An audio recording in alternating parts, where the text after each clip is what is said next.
Setiap orang sudah tentu akan merasa senang jika diberi pelayanan yang lebih dibandingkan dengan orang lain.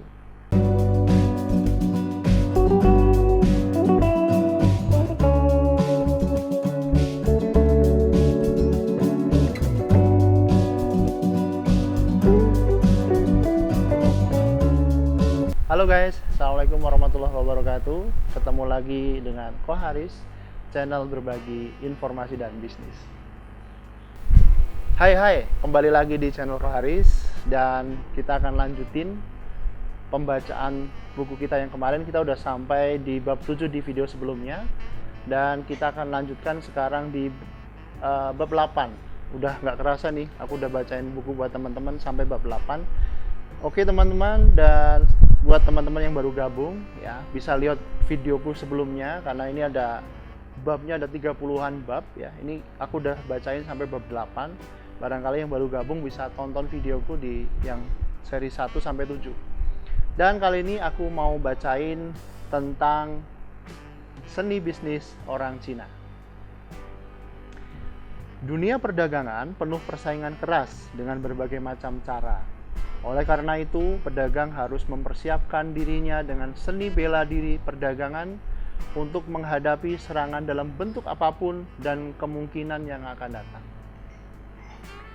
Orang Cina menganggap berdagang adalah seni. Untuk dapat terampil menguasainya, seseorang harus sabar dalam mempelajari segala seluk-beluk yang berkaitan dengan kegiatan perdagangan. Seni berdagang memerlukan kecermatan yang teliti dan tidak cukup dipelajari teorinya saja. Berdagang perlu praktik dan menuntut seseorang senantiasa bersikap fleksibel. Pedagang harus pandai menyesuaikan diri dengan keadaan dan membaca perilaku pasar serta keinginan pelanggan. Mereka juga harus melakukan pembaruan sejalan dengan perubahan zaman. Pedagang sebaliknya tidak bersikap tertutup. Mereka harus memiliki wawasan dan kemampuan memandang jauh ke depan. Sebagaimana seni bela diri, kegiatan perdagangan tidak boleh digunakan untuk menganiaya orang. Prinsip perdagangan adalah untuk membantu orang dan mereka akan mendapatkan balasan berupa uang dan materi dari hasil usaha dan pelayanan yang telah diberikan.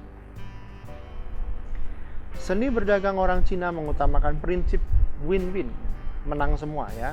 Kedua belah pihak, baik pedagang maupun pembeli, harus mendapatkan keuntungan dari kegiatan berdagang yang mereka jalankan. Perdagangan yang adil dan berhasil adalah yang dapat memberikan kepuasan kepada kedua belah pihak. Jika hanya menguntungkan salah satu pihak saja, kegiatan perdagangan ini dianggap tidaklah seimbang. Sebagaimana suatu seni, kegiatan perdagangan memiliki peraturan-peraturan yang harus diikuti.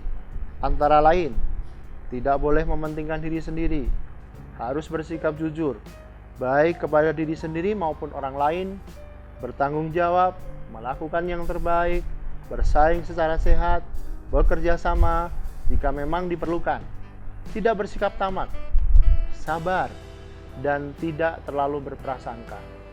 Pedagang yang tidak mengindahkan peraturan ini tidak akan mendapatkan tempat di masyarakat. Orang Cina adalah suatu bangsa yang kritis. Pedagang yang melakukan manipulasi dan menggunakan tipu muslihat akan menerima akibatnya. Begitu pula dengan pedagang yang sombong, angkuh, dan tidak bersahabat, lambat laun akan kehilangan semua pelanggannya. Pedagang seharusnya tidak menciptakan jurang pemisah dengan pelanggannya. Namun sebaliknya, mereka harus berusaha menciptakan hubungan yang akrab dengan pelanggan. Keterampilan seperti ini tidak datang dengan sendirinya, tetapi harus diasah. Kemampuan untuk mengikat yang ada pada pedagang Cina merupakan ciri seni berdagangnya orang Cina yang dianggap sangat penting. Cara yang mereka gunakan adalah memberikan kelebihan-kelebihan. Kelebihan-kelebihan itu disampaikan kepada pelanggan dalam segala aspek, seperti misalnya memberikan potongan harga, menambah nilai atas barang, dan menyediakan after sale service, artinya layanan purna jual. Layanan purna jual itu misalnya kalau kita jual tabung gas, diservis, masangin ke rumah gitu. Misalnya ada kerusakan kita siap bantu benerin itu. Salah satu contoh layanan purna jual. Dengan kata lain, pedagang harus bersikap ringan tangan, ramah, dan menjadikan pelanggan mereka sebagai saudara atau paling tidak sebagai sahabat dekat. Dengan terciptanya perasaan seperti ini, para pelanggan merasa bahwa mereka mendapatkan pelayanan yang istimewa. Setiap orang sudah tentu akan merasa senang jika diberi pelayanan yang lebih dibandingkan dengan orang lain. Hubungan persahabatan itu akan melahirkan kepercayaan dan keyakinan di antara pedagang dan para pelanggannya. Nah, biasanya kita tidak akan melakukan urusan dagang dengan pedagang yang kita ragukan. Kita lebih suka dan lebih mudah berurusan dengan pedagang yang sudah kita kenal dan sudah kita percaya. Inilah bentuk seni dagang yang digunakan oleh orang Cina untuk menarik perhatian para pelanggannya. Skenario ini menjelaskan mengapa banyak orang lebih suka berkunjung dan membeli di toko Cina dibandingkan toko bangsa lain. Orang Cina tidak menggunakan ilmu pengasih atau pelet jaran goyang, jaran genggong, kuda lumping. Mereka nggak pakai jimat, tetapi seni dagang yang mereka pelajari dari hubungan manusia itu sendiri. Dunia perdagangan penuh dengan persaingan keras dan dengan berbagai macam cara. Oleh karena itu, pedagang harus mempersiapkan dirinya dengan seni bela diri perdagangan untuk menghadapi bentuk serangan apapun yang kemudian akan mereka temui. Pedagang harus memiliki daya tahan yang kuat. Mental dan jiwa mereka harus kuat. Begitu juga dengan kemauan dan keyakinan yang juga harus seteguh batu karang. Tanpa kekuatan itu, pedagang akan mudah karam dan tenggelam. Kekuatan itulah yang membedakan pedagang yang berhasil dengan yang gagal. Pedagang yang menguasai seni berdagang dapat menyesuaikan diri dengan segala perubahan dan perkembangan yang terjadi. Pedagang harus mampu menari, mengikuti gerakan pasar, dan kegagalan untuk bersikap demikian itu akan menyebabkan ketinggalan dan terlepasnya banyak kesempatan.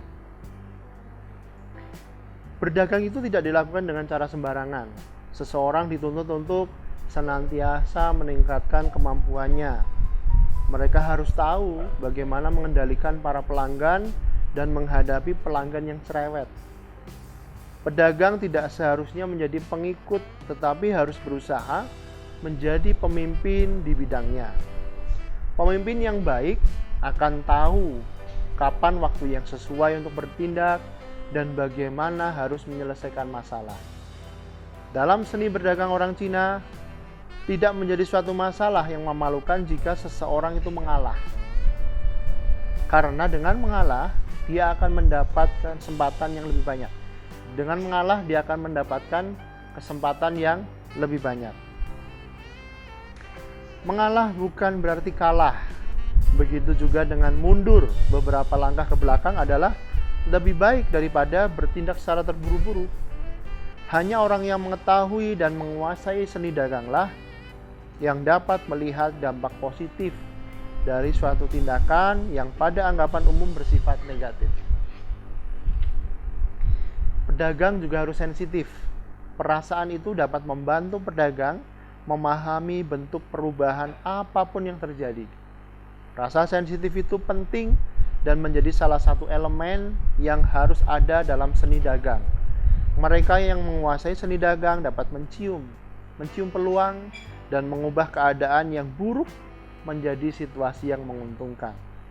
Seni itu memerlukan kecermatan yang teliti, yang berarti bahwa setiap pedagang harus bertindak secara bijak, cermat, hati-hati, tanpa menyinggung perasaan pihak manapun.